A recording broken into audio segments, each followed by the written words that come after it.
Sure, thanks. So today I'll be giving an update on the Defense Health Agency and the military health system support to the national COVID-19 response.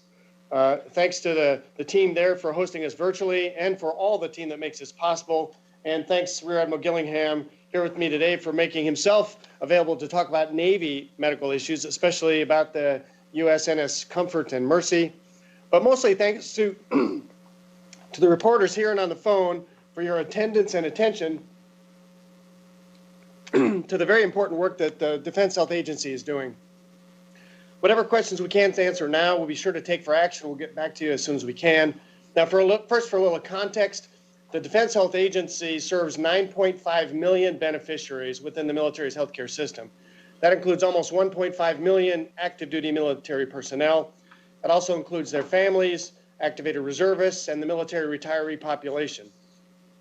The DHA is responsible for providing care through 51 hospitals and 424 military treatment clinics and supporting deployable medical forces such as the USNS Comfort and Mercy. Now, I won't go any further without noting that care in these facilities for our beneficiaries is being significantly affected by our nationwide response. The entire DHA staff appreciates the military community's positive attitude and resilience, even as they shoulder their burden of stress, inconvenience, and disruption to their healthcare during this pandemic. Briefly, what we're talking about here is how DHA is providing support through the Department of Defense to the whole of government response. We put in place a crisis action team that's working nights and weekends here at our headquarters on patient concerns, patient care, equipment, monitoring blood supply, and sharing our capabilities for the greater cause, all while ensuring we maintain the readiness of our military forces. And we're looking at issues that become familiar to you by now: bed space, military health capabilities and capacity, the trade-offs of shifting resources from one need to another, assisting people with self-screening, triage, and testing of patients. One statistic that helps tell the story relates to the calls we're receiving on our military health system nurse advice line. It's jumped almost 500% in just a few days, to where we're now fielding at least 8,000 calls per day and sometimes in excess of 10,000 calls per day. Within our system, we're evaluating reducing elective procedures to increase capacity, and I've directed doctors and nurses in staff positions to shift responsibilities to clinical patient care as much as possible. We're looking at how our clinics and hospitals might be able to surge bed space that isn't currently being used for patient care. The list goes on. I think Rear Admiral Gillingham's description of the issues that arise in mobilizing the Comfort and Mercy will really be the most tangible way for you to get a sense of how we're approaching these complex issues in real time, so we're not just tossing around numbers and jargons. With that, I'll pass it off to Admiral Gillingham. Thank you, General Place, and good afternoon, everybody. And thank you for the opportunity to talk with you today about Navy medicine's contributions to help sailors, Marines, and our fellow citizens from coronavirus 2019. Since December of 2019, when the COVID-19 pandemic was first reported, Navy medicine has been on the forefront, actively mitigating the spread to its forces and their families, deployed at sea, stationed overseas, and in the United States, so that the Navy and the Marine Corps remain ready to protect our nation. This global crisis demands the leadership, creativity, and commitment of our entire One Navy Medicine enterprise in partnership with the Defense Health Agency and the other services, and we are up to this challenge. In conjunction with the Department of Defense and our interagency partners, Navy public health professionals, scientists, researchers, emergency preparedness experts have all been actively monitoring the disease and providing direct support to ensure Navy and Marine Corps commanders have the latest information to ensure mission readiness and effectiveness. In addition, our Navy physicians, nurses, corpsmen, clinical scientists, and laboratory professionals are prepared to identify, diagnose, and care for those who may contract the virus. Our Navy environmental preventive medicine units and their forward deployed preventive medicine teams are fully engaged with the fleet and the Marine Corps to provide critical support. Their work is vital in the maritime environment in which the Navy and the Marine Corps operate. And ashore, we're working hard to provide services, including establishing new processes at Naval Medical Center Portsmouth in the Hampton Roads area of Virginia. They're implementing a card triage screening process to allow patients with respiratory illness symptoms, fever, cough, and shortness of breath, to be screened prior to entering the base emergency department. well aware, and I'm sure of key interest to you, is that as was announced by the President yesterday, United States naval ships Comfort and Mercy are being prepared for deployment to assist overwhelmed communities with acute patient care. Comfort and Mercy are medical treatment facilities. Their ships and their crew of medical professionals will help take some of the burden off of local hospitals so that they can focus on COVID-19 care. The Navy is always ready to support defense support of civilian authorities or DISCA missions, and Navy Medicine stands ready to support the nation as directed by our civilian leadership. Now, the preparations for the ships itself and the crew to run it fall under Fleet Forces Command. But as the Navy Surgeon General, I'm responsible for putting together the medical teams that will staff the ships and run the medical facilities aboard. And I'll announce today that the critical core of the staff are actually reporting today as we speak to ready those ships for their mission. We can adjust the staffing as we go, as we get a better sense from the local leadership of what they need. We're going through and identifying exactly which military treatment facilities the staff will come from and working with Lieutenant General Place and his team in the Defense Health Agency who operate those facilities to ensure that the beneficiaries at those medical treatment facilities can still be cared for. We're honored to serve, and although this is not our traditional medical mission, which typically involves combat casualty care, I believe these efforts demonstrate our agility and responsiveness to do what the country asks, wherever and whenever we're needed.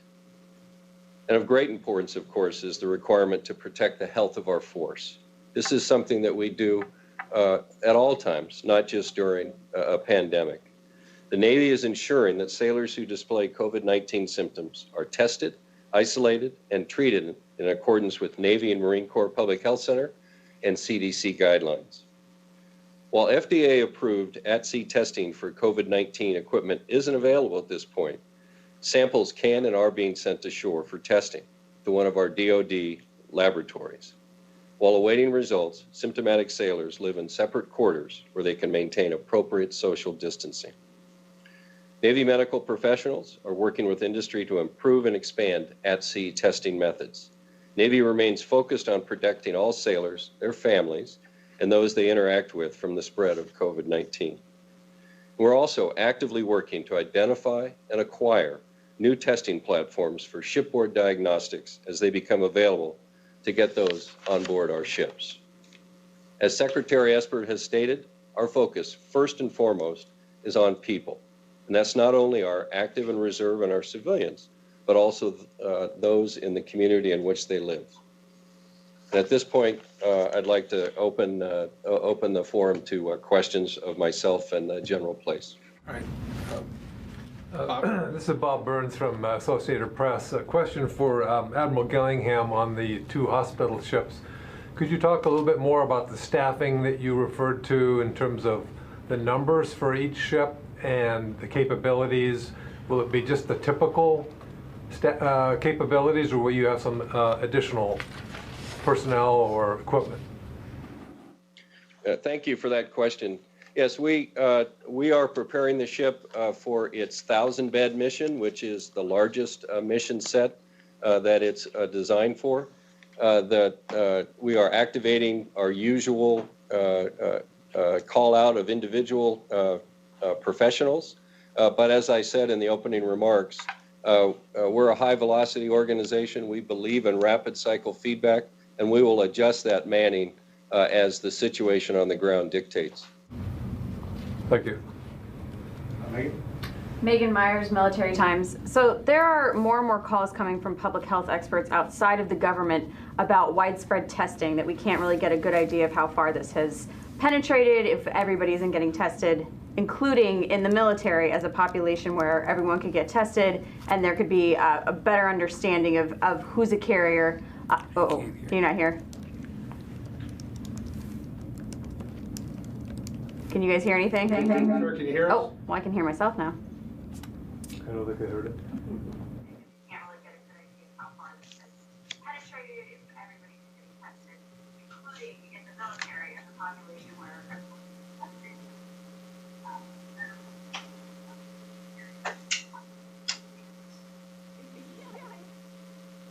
With what we Yell were out the like, window. second.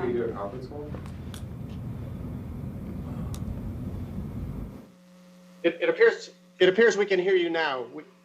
As Admiral Gillingham was talking, we lost all contact with you all for sound. Yeah. And my question is, has there been any consideration to do more widespread testing within the military, knowing that a lot of these young, healthy service members could be carriers? So one of the challenges with any infectious disease is when it becomes testable. And as I'm sure you've heard, over time, we use the same guidelines as everyone else, and that's the CDC guidelines. So the first part that comes is screening questions. Does it appear that you're symptomatic at all? What we found, at least the current information, is asymptomatic people, even if eventually becoming positive, wouldn't screen positive at that time. So we use screening first. If screened positive, then testing. Use that if they're a person under investigation, we quarantine them in the same sort of way as if they are positive until we get the results of the test. But that's the way that we're handling the testing. We're not individually testing everyone. All right, Jen? General Place, Jennifer Griffin, Fox News. I have a question for you. Do you think it's a good idea to keep the Pentagon open as it is? There are a lot of people in the hallways. It really is, it sort of looks like a shopping mall right now in terms of numbers of people who are walking close together. And Admiral Gillingham, can you talk about on board the Navy ships? How many sailors have tested positive, and is it a good idea to continue port calls in various places around the world, given that you really don't know who could be a carrier at this point? Wouldn't these Navy ships, isn't the fear that they could really become like the civilian cruise ships? Certainly, that's certainly a concern, which is why several weeks ago, fleet commanders institute a policy that all who would come aboard the ship would be screened. Those who appeared ill or met CDC criteria were not allowed aboard ship. They also took the step of once the ship left port, they would not come back to a port for a period of 14 days or greater. So this was not only to protect the health of the crew, but also to make sure that we were not inadvertently transmitting the virus. But do you think that is enough? Yes, ma'am. And I think you asked at the beginning, I would say that we've only had a very small handful of cases of sailors assigned to ships. We are watching that very carefully. Our environmental preventive medicine officers and medical officers aboard those ships are taking every measure recommended by the CDC to make sure that we limit the potential spread of the virus. And General Place on the Pentagon? Yes, ma'am. So I think you've likely seen that the situation in the Pentagon continues to evolve over time. As new information comes in, the methodology by which the Pentagon staff work have changed. Now, in general, we continue to use the CDC guidelines, which mandates distance apart, the social distancing, as well as how long people can be in contact with each other and still have a reasonably small risk. But the fact of the matter is the risk that we have in the Department of Defense is really the defense of the entire world. And so the mission that must be done still must be done. So we give advice, medical advisors, we give advice to senior leaders about the potential risks, and they weigh those risks in terms of then how they make decisions about where we meet, how we meet, and what sort of collaboration we can have. So I believe we're in a good place still in the Pentagon, and as the situation evolves, you'll likely see an evolution of decision-making about how the Pentagon is operating. Thank you. Tara? Hi, Admiral Gillingham. This is Tara Kopp with McClatchy. I wanted to get back to the ships and with some of the sailors that have tested positive. Could you give us some very specific examples of how the ships are continuing to operate with social distancing? As you know, some of those bridge spaces are very small. How do you social distance on a submarine? Just give us an idea of how life has changed for the sailors aboard these ships. And then secondly, when the Comfort and Mercy do deploy, will you be screening and taking the temperature of any patient you bring aboard to ensure that the coronavirus doesn't spread on the ships? Yes, thank you for that question. Yes, we have a protocol not only for any patient that would come aboard, but for all of the crew. So before the critical core reported today, they were all screened before they crossed the brow of the ship. And the remainder of the crew, as they come aboard, will also be similarly screened. And then we'll be very, very careful in the development of our concept of operations of how to care for community patients. Screening will be an essential part of that guidance. And then for on the life aboard the ships now, how things have changed? Yes, ma'am. So again, our ships that are operating out at sea, we because of those enhanced measures that were undertaken weeks ago, we have not seen active transmission. And so we believe they are essentially self-quarantine in place as units. We are the small handful of cases we have had have been in ships that are in port, and so those individuals have been immediately identified, isolated, and if requiring treatment, they've been provided appropriate treatment for their condition. So are you saying aboard the ships there aren't measures like social distancing going on? Yes, to the maximum extent possible. Yes, ma'am. Okay, Barb? I think my question is probably for the general. Sir, the White House talked today about trying to test the use of chloroquine as a potential therapeutic, and this is a drug, of course, the military has a lot of experience with. So could you tell us what you have seen over the years in chloroquine in terms of side effects or efficacy of the drugs, how troops have reacted to the use of chloroquine, how it affects pre-existing conditions, that sort of thing. And then I wanted to ask both of you, the latest data, of course, shows that a younger population than originally expected is being, around the world, is being impacted by coronavirus. I am wondering if that's causing the military to rethink its initial assumption that it could relatively count on being a young, healthy, fit population.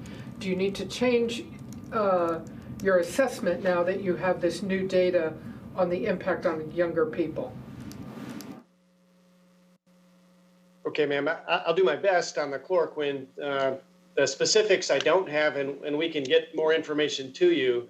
But speaking writ large about the Department of Defense's utilization of individual testing of medications for troops in combat, troops in deployable situations, the department takes that very seriously. And every single element of the research and development, phase 1 trials, phase 2 trials, phase 3 trials, et cetera, we take those all very seriously. So if indeed we are doing this, and again, I don't have any information about that today, so if that was announced, then again, we'll get you more information.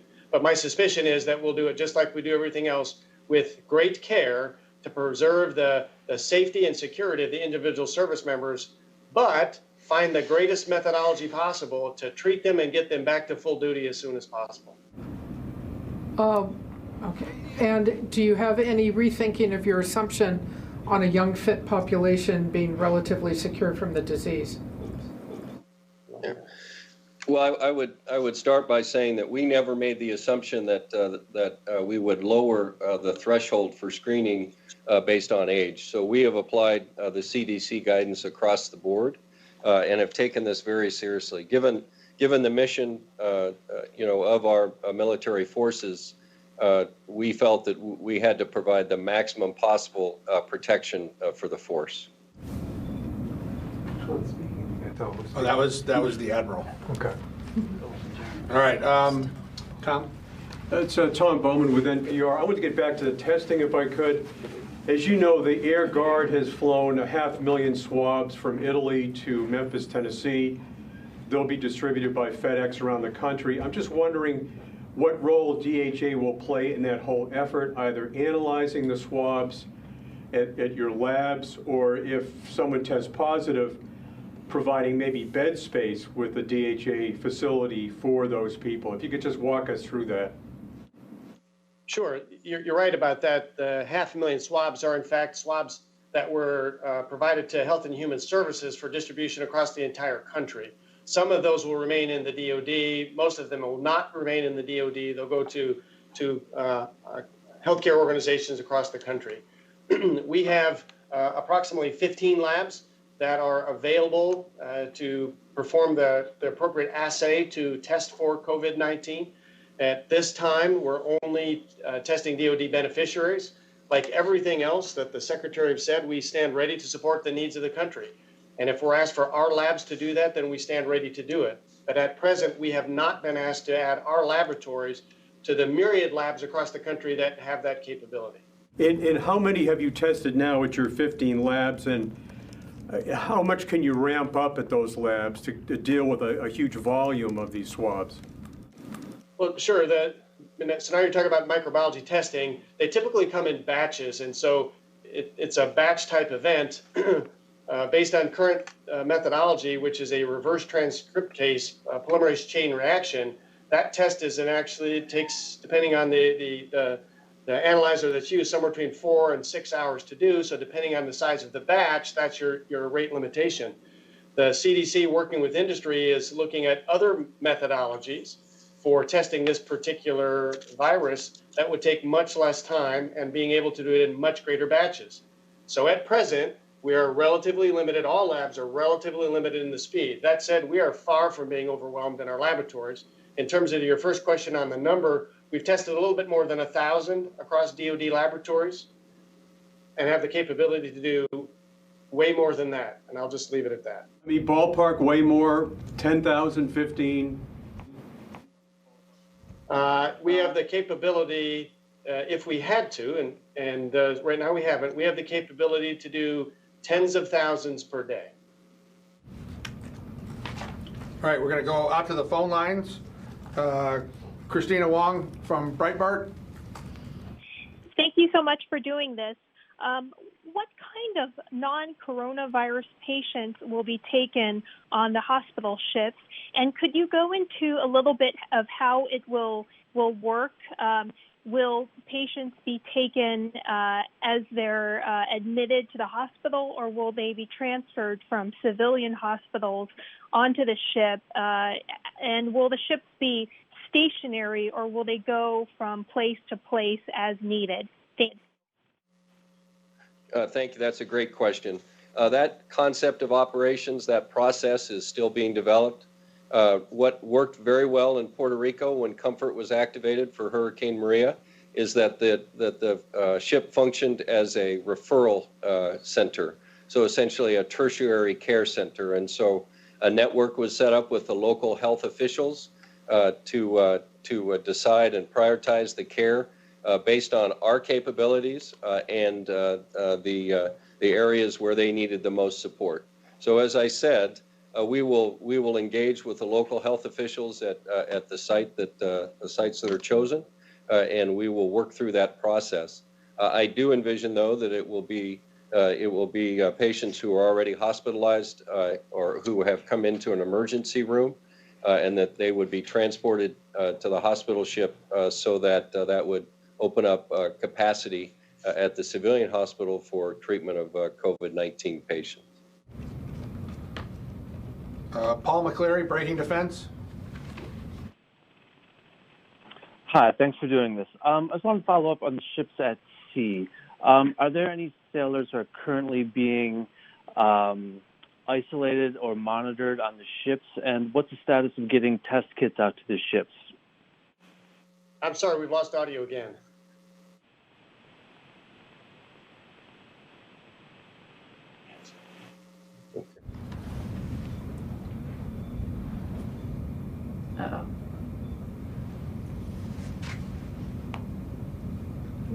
Sir, the question was, for the Admiral, what's the status of getting test kits out to the ships? And then, do you remember the first part? Any people being isolated aboard ships? And are there any people being isolated aboard ships now? Okay, I believe I caught the essence of your question. I think we had a little technical difficulty there. But Right now, as I said, the sailors that were identified were shore-based, or the ship was in port, and so they have been removed from the ship.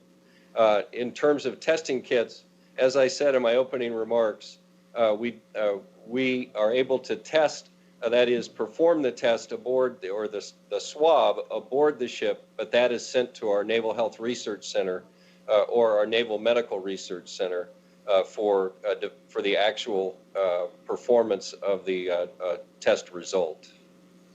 All right, Phil?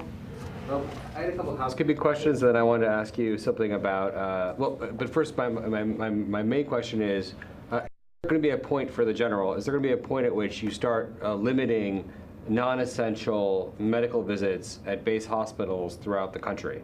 That's my first question. But I had a couple housekeeping questions on things you said, if I could just get to those after your answer.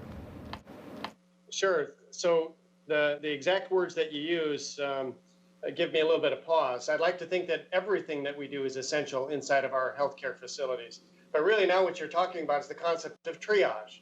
And we wholeheartedly believe in the concept of triage within the military health system. Every time we're deployed, in general, we don't have enough capability to take care of everything that's happening around us. In general, we do end up taking care of local nationals, for example. But there are some times where we don't have enough resources to do that, and we can only take care of U.S. military beneficiaries, for example.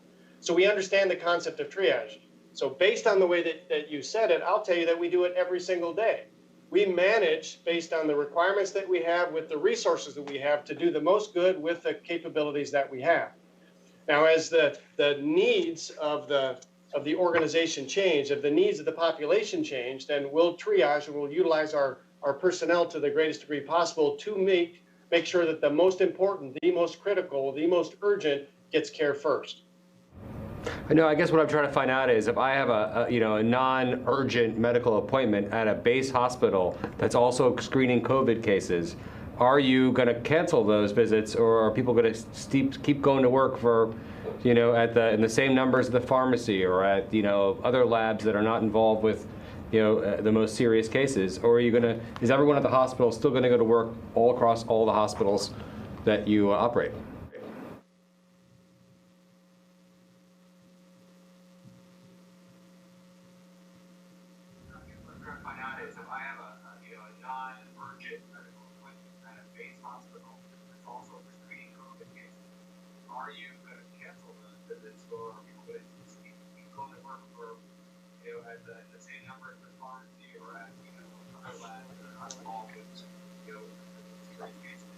Got an Uber guy who could.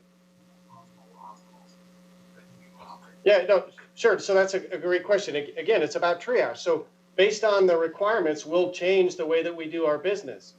So if we're currently seeing 95% or 98% of patients face-to-face in a clinical environment, but we determine that the care still needs to happen, but the risk of being in person rises, then we'll use other technologies like video teleconferencing, understanding that there's risks with using video teleconferencing, that maybe you can't make the point that you wanted to make as well as you could make if you were there in person, just as an example. Now, when it comes to routine care, like the care of hypertension, there needs to be management of that to include what's happening with blood pressures and what's happening with the use of the medication. But there's other things that are higher risk. I mean, we're still diagnosing patients with cancer, and there are risks associated with not treating cancer. And so in those cases, we have to figure out the way to mitigate the risk to the patient still coming into the facility where that expert cancer care can be delivered. So depending on the answer to your question is yes, we will be determining what comes in the facility and what doesn't come into the facility based on the risk to the disease process and based upon the risk of the environment within the facility. So, and then just my quick housekeeping question was, you said that you're following all CDC guidance when people are tested positive. We got a release today saying that none of the more than 50 service members who are positive for COVID-19 are in the hospital, that they are all off-site. So I'm just trying to figure out, how does that work? How is it that all the service members who are positive, according to CDC guidance, are, I'm assuming, at their residences or other places, not under the supervision, full-time supervision of medical professionals?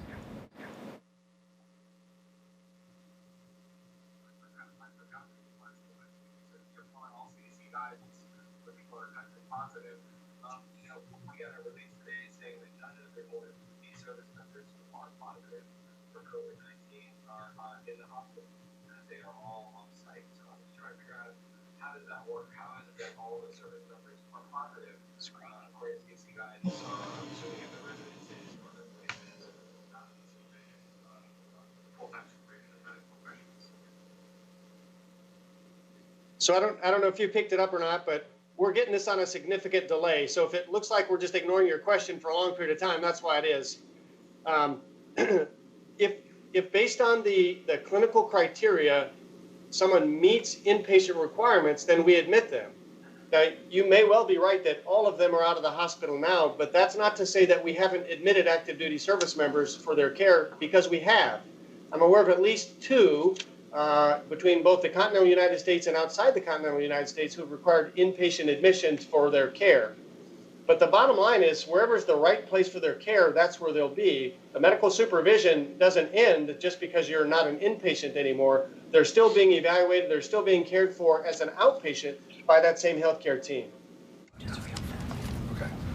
All right, we're going to have time for 1 or 2 more questions. Okay, thank you. This is Fadi Mansour with Al Jazeera. I have 2 questions, one for the Admiral and one for the General. Admiral, has a final destination been designated for the USNS Mercy, and how long is it going to take for it to be ready to be deployed? And the second question, thinking about long-term, should we think about this outbreak as once in a lifetime, or based on whatever information you have so far, maybe we should think about it that's something that's going to be more recurring in the future? Thank you. Yes, thank you. So the location for Mercy has not been determined, but I can tell you that the goal is to have Mercy sailing out of San Diego Harbor next week.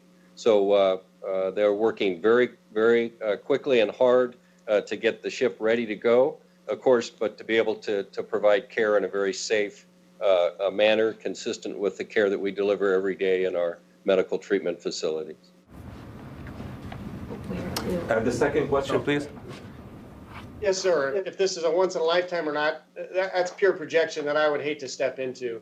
I think if you look across history, and you can read about it on the CDC website about different infectious disease over time, that they come when they come, and the difference in the mutations of the particular virus tend to lead to different outcomes. And so I would very much discourage the idea of being able to project when's the next mutation that will have significant concern to the human race happens. That said, I think it does give us reason to pause about the complacency that we as people, in particular we as Americans, have. We're very used to our water being safe. We're very used to our food being safe. We're very used to walking around in all kinds of different areas and not worry about it. In fact, as Americans, we're not very good at washing our hands. We're not very good at covering our mouths with our sleeve or with the tissue and throwing the tissue away. We have bad habits. And if, despite all the tragedy that's coming from this, if it teaches us what our mom and our dad tried to teach us when we were kids about how you interact with people and how you turn your head away and cover it and how you wash your hands and not just splash a little water on it, but actually use soap and put it all around on every part of it. If it teaches us good habits and at least something comes out of this, that's good, so that when the next thing does happen, we're better prepared for it. All right, let me, Jenny, and then Okay, thank you very much. Jenny Bach with the USA Journal. General, about the coronavirus 19 treatment of the United States servicemen in overseas, is the treatment if locally treatment or you send back to U.S.? How you control with this conformers treatment in locally or U.S. What you do? So in general, for our U.S. service members, the type of care that we're giving them is minimally supportive. Most of them are requiring almost no care. But if the local community, whether it's U.S. military care or even on the local economy, if it has the capability to care for them, then we'll care for them there. If it doesn't have the capability to care for them, then as all of you I think are aware, we have a very effective casualty evacuation, strategic evacuation process to include infected patients. And I believe that Lieutenant General Hogg spoke about the capabilities of doing that just a little bit yesterday. So from the expertise of doing that, that's certainly within the Air Force Medicine Services. But it depends on the capabilities, depends on the requirements. But in general, they'll be treated at the location. All right, we got time for one more question, Jen. General Place, how many presumptive cases have you had at Walter Reed? Confirmed positive or ones that we've evaluated? Confirmed positive and those that you have evaluated and presumed to have it. Well, the turnover of the tests, since we have the capability within Walter Reed, is very fast. And so the time difference between presumptive and ruled in or ruled out is very fast. So the number of positive, I don't know the exact number. The last I saw was a handful. So I'm presuming that it's still less than 10 from Walter Reed. We've tested well more than 100 within Walter Reed. Again, I don't have the most recent numbers that we've tested, but I'm guessing it's close to 250 or so at Walter Reed. All right. Thank you. Yeah, thank you, General Place, and thank you, Admiral Gillingham. Do you have any final comments you'd like to make to the reporters?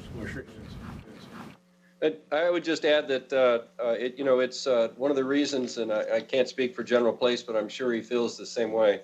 One of the reasons that I'm still in uniform is to be in a position to be able to provide this type of support to our country.